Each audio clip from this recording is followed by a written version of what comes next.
It's rebel against defeat, chase excellence, masculinity, and of course, men first. It's Taco Tuesday. Excited for that. I have some wonderful Mexican food down in Salt Lake. Now, here's the deal. When you are leaving a relationship, if your heart was stomped on, if somebody broke up with you, that person, for some reason, that rejection in our mind places that person on a pedestal. Our mind tries to figure out ways to save the relationship. And so we start looking at ourselves as the problem.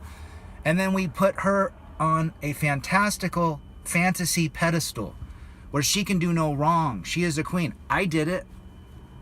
I thought I was 95% of the problem. I wanted to save everything, even though underneath the covers I knew the marriage had been on a downhill slope for a long time. But I still wanted to save it, and I put her on a fantastical level, a fantasy. But the reality was completely different. The reality of who we became and who she was and who I was nowhere near this fantasy.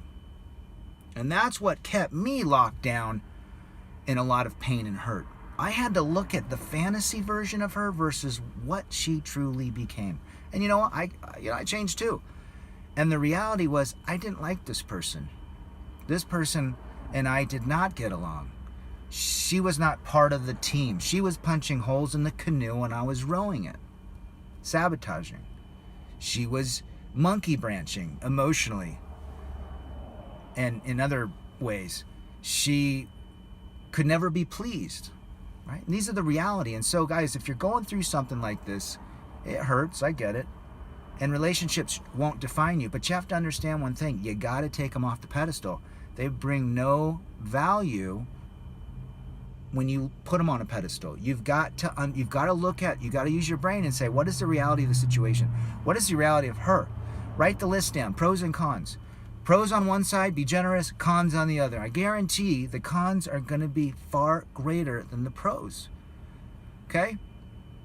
That is the best solution for moving forward from a relationship where you have invested. Write it down, pros and cons, take her off the pedestal, and look at who she truly is. Who is the reality, not the fantasy. Hope that helps. This is Rebel Against